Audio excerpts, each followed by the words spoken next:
এই যে মিসকে, জমিতে তো যাচ্ছ, যাও ভালো করে কাজ করো, বুঝেছো? সারাদিন তো শুধু অলসতা ছাড়া আর কিচ্ছু পারো না। ঘুমিয়ে ঘুমিয়ে দিন কাটালেই যেন তুমি একদম বেঁচে যাও। এই যে গিন্নি, সারাক্ষণ জ্ঞান জ্ঞান করো, একদম বিরক্ত লাগে আমার। দেখছো তো আমি আজকে জমি চাষ করতে যাচ্ছি, তোমার তো আজকে আমাকে বাহবা দেওয়া উচিত, তা না করে তুমি কিনা আমাকে কথা শোনাচ্ছ। এমন ভাবে কথা বলছো যেন তুমি পুরো জঙ্গল জয় করে ফেলেছো, নাকি যুদ্ধে যাচ্ছ শুনি? প্রতিদিন তো তুমি এভাবেই জমিতে যাও, কিন্তু কই, আমি তো তোমার কোনো কাজের উন্নতি দেখতে পাচ্ছি না। তাহলে কে কাজ করে শুনি? এমন ভাবে বলছো যেন তুমি গিয়ে কাজ করো। হ্যাঁ, আমি গিয়ে কাজ করলেও তো সবজিগুলো বড় হয়ে যেত এতদিনে। আশেপাশে সবার জমিতে ফসল চাষ করা হয়েছে, আর তুমি কিনা এখনো জমি রেডি করছো। শিয়ালিনী আর মিসকের মাঝে এভাবেই ঝগড়া বেঁধে যায়, আর মিসকে ঝগড়াঝাটি শেষ করে জমিতে চলে যায়। জমিতে তো এলাম, কিন্তু আমার তো এখন ঘুম পাচ্ছে, আমি বরং এখন ঘুমিয়ে পড়ি, গিন্নিকে না হয় পরে কিছু একটা বোঝানো যাবে। মিসকে এসব বলে সেখানেই ঘুমিয়ে পড়ে। এদিকে কিছুক্ষণ পর শিয়ালিনী জমিতে আসে আর দেখে মিসকে শিয়াল অঘরে সেখানে ঘুমাচ্ছে। মিসকে, এই মিসকে, ওঠো বলছি, ওঠো। এখানে এসে তুমি ঘুমিয়ে পড়েছো তাই না? আমি জানতাম তোমার মতো অলস এখানে এসে ঠিক ঘুমিয়ে পড়েছো, তাই তো তোমাকে ধরতে এলাম। ওঠো বলছি, কাজ শুরু করে দাও। শিয়ালিনীর চিৎকার শুনে মিসকে তাড়াতাড়ি ঘুম থেকে ওঠে। এই যে গিন্নি, এই যে যাচ্ছি যাচ্ছি, এক্ষুনি আমি কাজে লেগে পড়ছি, আজকের মধ্যে আমি আমার জমি তৈরি করে ফেলছি। হ্যাঁ, তাই যেন তোমার মনে থাকে। এবার আমি চললাম বাড়িতে। এসব বলে শিয়ালিনী বাড়িতে চলে যায়, আর মিসকে জমি চাষ করা শুরু করে দেয়। এমন সময় হঠাৎ মিসকে একটা বাক্স পায় মাটির নিচে। আরে আরে, আমি কি কোনো গুপ্তধন পেলাম নাকি? নিশ্চয়ই এর মাঝে কোনো সোনা গহনা আছে। হ্যাঁ হ্যাঁ, আর দেরি কেন, তাড়াতাড়ি খুলে দেখি তো এখানে কি কি আছে। আমি তো মনে হয় রাজা বাচ্চা হয়ে গেলাম। মিসকে আর কোনো দেরি করে না, মিসকে তাড়াতাড়ি করে বাক্সটা খুলে ফেলে। আর বাক্সটা খুলে মিসকে একদম হতাশ হয়ে যায়, কারণ বাক্সের মাঝে কোনো সোনা গহনা কিচ্ছু ছিল না, সেখানে একটা কাগজ ছিল। ধুর, আমি ভেবেছিলাম কি আর হয়ে গেল কি, ভেবেছিলাম কত কিছু থাকবে এখানে, কিন্তু এখন তো দেখছি কিছুই নেই। মিসকে এসব ভেবে মাথায় ফোন দিয়ে আটতে থাকে। এমন সময় মিসকের মাথায় একটা বুদ্ধি চলে আসে। হ্যাঁ, এই বাঘটা তো অনেক পুরনো, আমি বরং এটি রাজা বাঘের কাছে নিয়ে যাই, রাজা বাঘ মনে হয় খুশি হবে।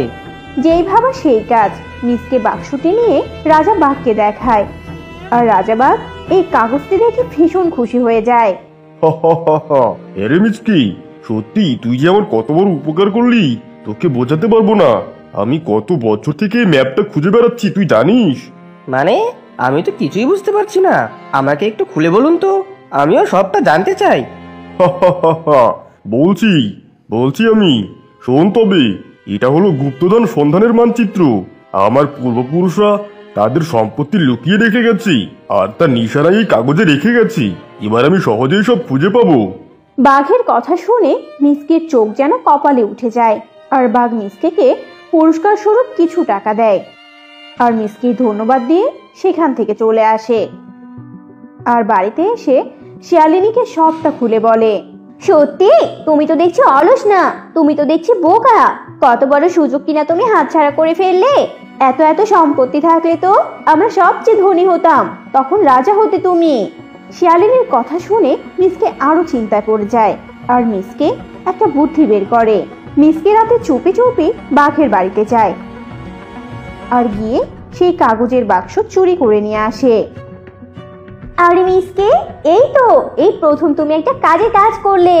যাও তবে সোনা গহনা যা যা আছে সব নিয়ে এসো, অনেক ধনী হতে হবে, বুঝেছো?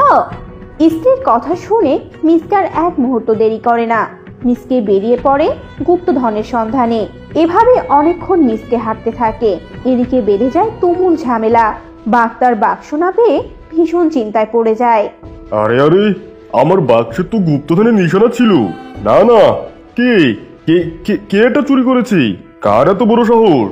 আরো ঢোল পিটিয়ে জঙ্গলবাসীকে জানিয়ে দাও, দাও দাও, নিশ্চয়ই কেউ লোভে পড়ে চুরি করে নিয়ে গেছে।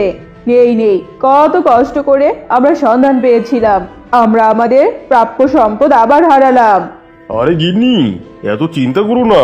আমি জানতাম এমন কিছু একটা হবে, তাই তো আমি আগে চিত্রশিল্পীকে দিয়েই আরেকটা নকশা আঁকিয়েছি।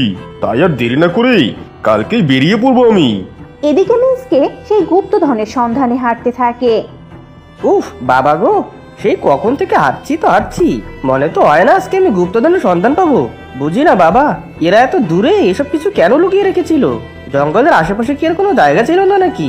মিসকে হাঁটতে হাঁটতে ভীষণ ক্লান্ত হয়ে যায় আর কিছুক্ষণ বিশ্রাম নিয়ে আবার হাঁটতে থাকে। অবশেষে মিসকে সেই গুপ্তধনের সন্ধান পেয়ে যায়। এই তো সেই গুহা। আহা, কত কষ্ট করার পর আমি গুপ্তধনের সন্ধান পেলাম।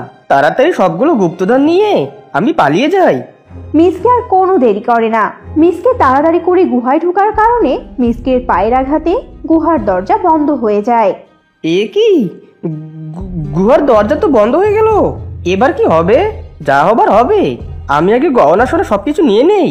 মিসকে সামনে যেতেই অনেক সোনা গহনা দেখতে পায় আর ভীষণ লোভে পড়ে যায় আর তাড়াতাড়ি করে সব গহনা তুলে নেয়। কিন্তু কিছুতেই বাইরে যেতে পারে না। এ কি, তার মানে কি আমাকে এখানে সারা জীবন বন্দি হয়ে থাকতে হবে? এখানকার নিশানা তো কেউ জানে না। তার মানে আমাকে এখানে কেউ সাহায্য করতে আসবে না। হায় সৃষ্টিকর্তা, তার মানে আমাকে এভাবেই লোভের শাস্তি পেতে হবে। এদিকে শিয়ালিনী ভীষণ হাসতে থাকে। আর কিছুক্ষণ তারপরে মিসকে সোনা গহনা সবকিছু নিয়ে আসবে। নিশ্চয়ই অনেক হার গহনা থাকবে। আমি তো গা ভর্তি করে গহনা পরবো। সবাই আমার দিকে হা করে তাকিয়ে থাকবে। শিয়ালিনী এভাবেই হাসতে থাকে। এভাবেই আরো কিছুক্ষণ কেটে যায়। এদিকে মিসকে আরো ক্লান্ত হয়ে যায়। এদিকে বাঘরাজাও দলবল নিয়ে বেরিয়ে পড়ে গুপ্তধনের সন্ধানে। উফ বাবা গো, আর কতদূর পথ হাঁটলে যে আমি গুপ্তধনের সন্ধান পাবো? বড্ড ক্লান্ত হয়ে গেলাম। না না, আমাদের আরো পথ হাঁটতে হবে, নয়তো রাত হয়ে যাবে। বাঘ আবারও হাঁটতে থাকে। এভাবেই বেশ কিছুক্ষণ হাঁটার পর পাহাড় নদী পার হয়ে বাঘ একটা গুহার সামনে গিয়ে পৌঁছায়। রাজামশাই, আর তো কোনো পথ খুঁজে পাচ্ছি না। তার মানে এই গুহাতে আপনার পূর্বপুরুষদের গুপ্তধন আছে। হ্যাঁ, একদম ঠিক কথা বলেছিস। এরপর তারা যেই না গুহায় ঢুকবে অমনি তারা ভেতর থেকে মিসকের চিৎকার শুনতে পারে। আরে, এ আমি কি শুনছি? মনে হচ্ছে ভেতরে কেউ আছে, কিন্তু গুহার দরজা তো একেবারে বন্ধ।